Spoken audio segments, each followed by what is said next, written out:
कृष्ण तृतीया शके 1934 राष्ट्रीय विज्ञान दिन सादर करत आहोत ठाणे वार्ता। ठळक घडामोडी।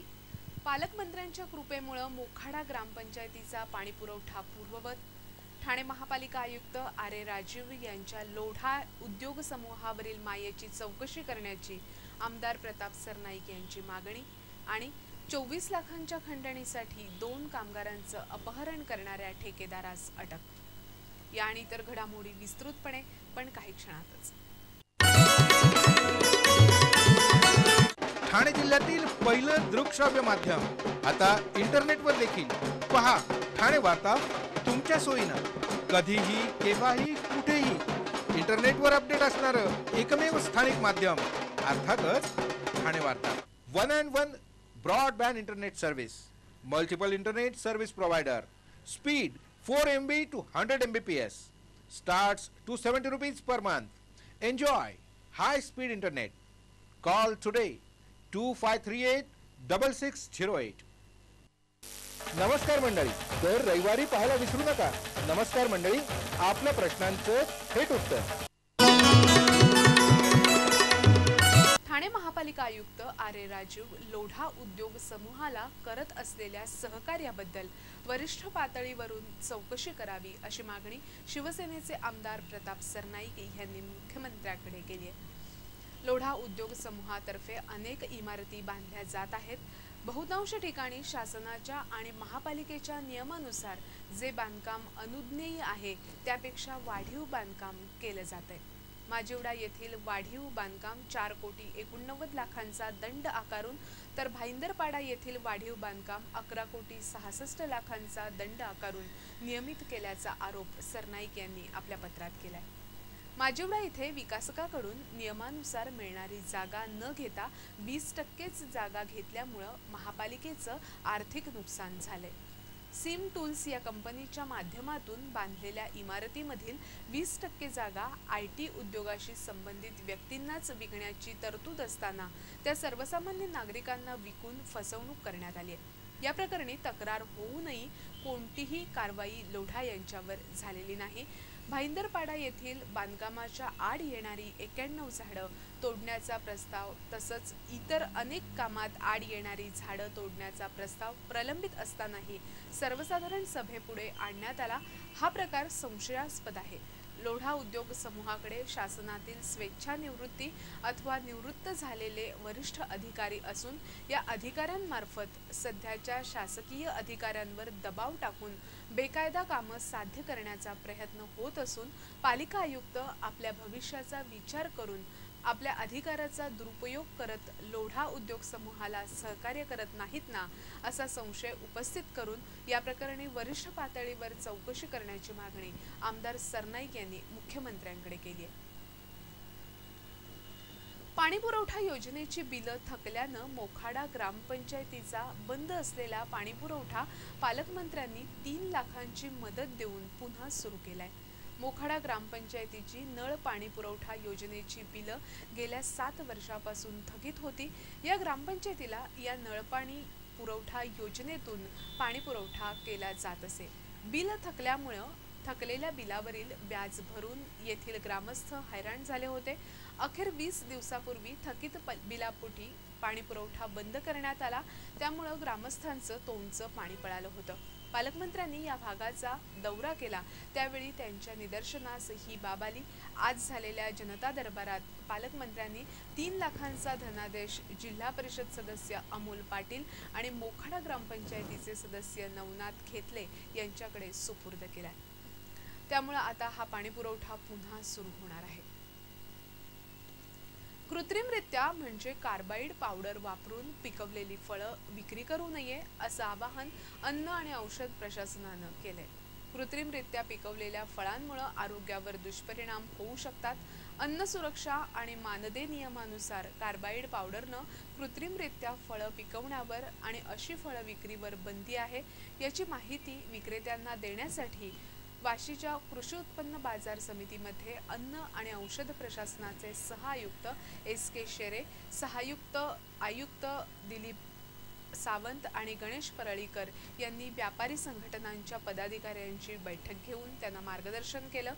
कार्बाइड पावडर वापरून पिकवलेली तसंच कृत्रिमरित्या पिकवलेली फळं विकली जाणार नाहीत याबाबत काळजी घेण्यासाठी सहकार्य करण्याचं आवाहन केलं।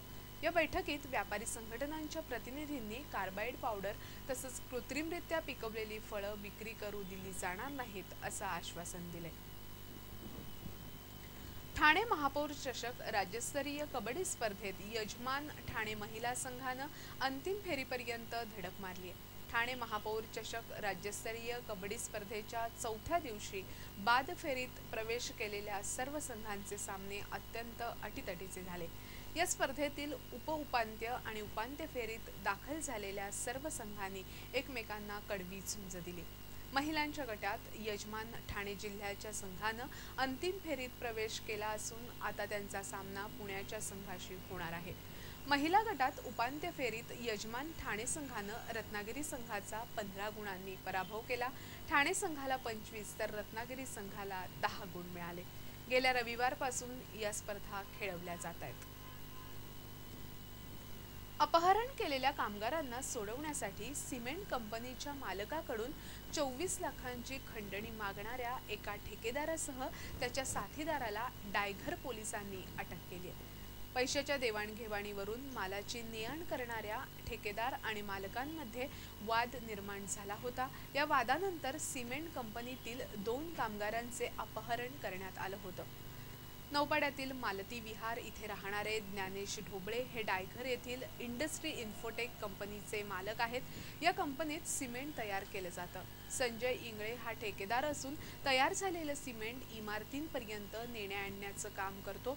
या दोघांमध्ये पैशाच्या देण्याघेण्यावरून वाद निर्माण झाला होता। याच वादातून संजय इंगळे आणि त्याच्या 4 साथीदारांनी ज्ञानेश ढोबळे यांच्या कंपनीतील 2 कामगारांचं अपहरण केलं होतं। कामगारांना सोडण्यासाठी 24 लाखांची खंडणी मागण्यात आली होती। या प्रकरणी डायघर पोलीस ठाण्यात तक्रार दाखल झाल्यानंतर डायघर पोलिसांनी संजय आणि विनय देशमुख यांना अटक केली आहे, तर इतर 3 आरोपी फरार आहेत। ठाणे जिल्ह्यातील पहिलं दृकश्राव्य माध्यम आता इंटरनेटवर देखील पहा। ठाणे वार्ता तुमच्या सोयीनं कधीही केव्हाही कुठेही इंटरनेटवर अपडेट असणारं एकमेव स्थानिक माध्यम अर्थातच ठाणे वार्ता। Club Azure requires staff for new office in Thane. Earn up to 25,000. Basic plus commission plus daily incentives plus bonus. Freshers are welcomed. Call Sandeep 9324 777 468. आपला परिसर स्वच्छ आणि सुंदर ठेवण्यासाठी ठाणे महापालिकेत सहकार्य करा। ओला सुका कचरा वेगवेगळा जमा करा आणि रोगराईपासून मुक्तता मिळवा। तोच भाव, तोच दर्जा, तोच विश्वास। ग्राहकांच्या 52 कसोटीला पात्र ठरलेले जय जी बायकेरीकर ज्वेलर्स, गोखले रोड, विष्णुनगर आणि आता कपिला वास्तू खोपट इथं नवीन शाखेसह आकर्षक दागिन्यांची पिढी जय जी बायकेरीकर ज्वेलर्स।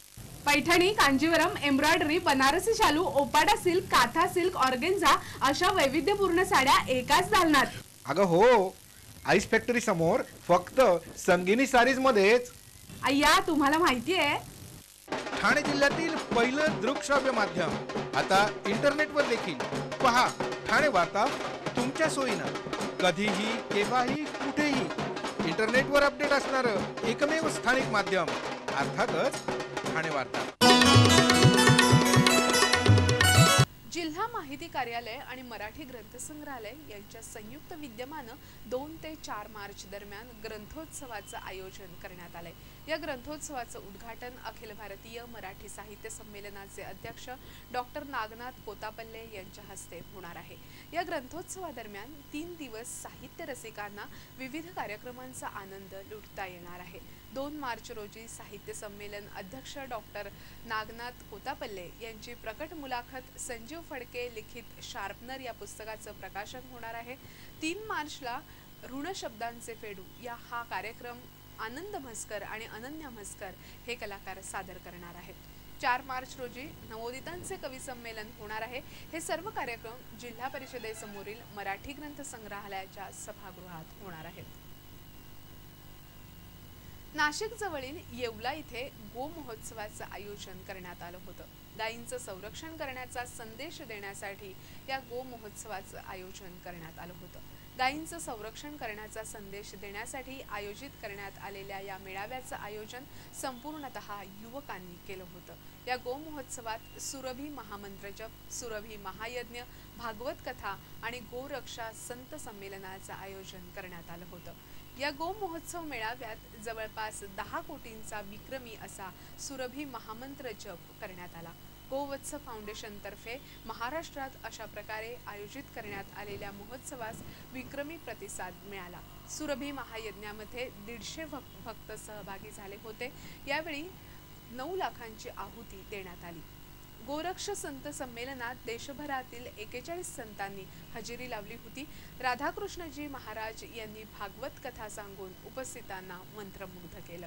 राजस्थानमधील श्रीक्षेत्र पतमेडा गोधामचे परमपूज्य गोऋषी स्वामी श्रीदत्त श्रद्धानंदजी महाराज यांची प्रामुख्याने उपस्थिती होती। स्वामीजींच्या आश्रमात 1,30,000 गायींचा सांभाळ केला जात असून हा एक जागतिक विक्रम आहे।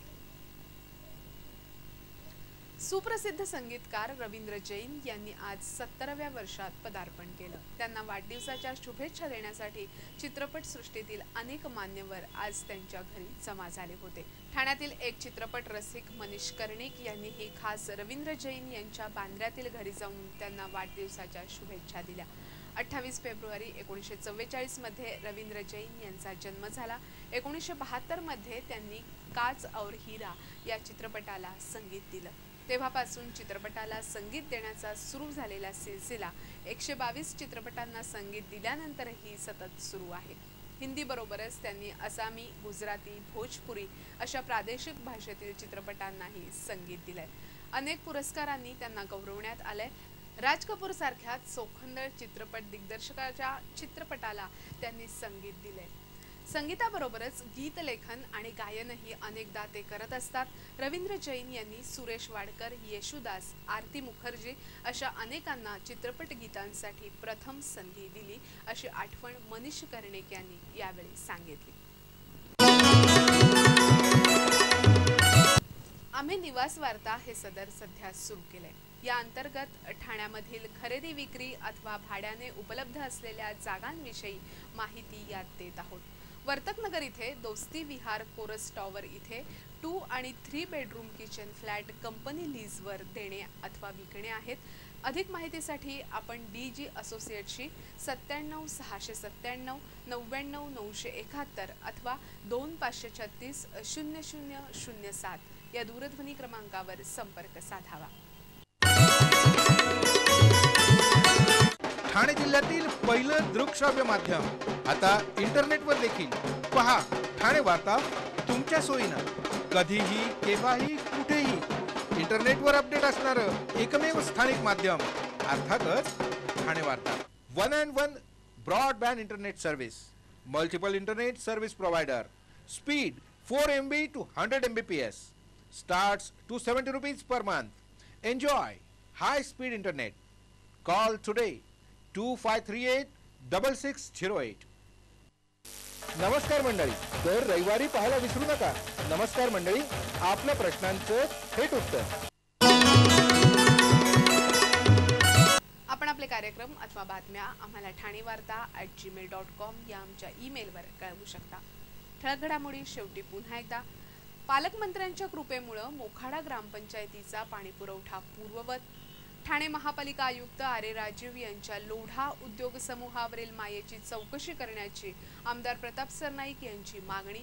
आणि 24 लाखांच्या खंडणीसाठी 2 कामगारांचं अपहरण करणाऱ्या ठेकेदारास अटक। या होत्या ठाणे वार्ता। तर मग पुन्हा भेटू पुढील बातमीपत्रात फक्त श्रेष्ठानक वाहिनीवर। धन्यवाद।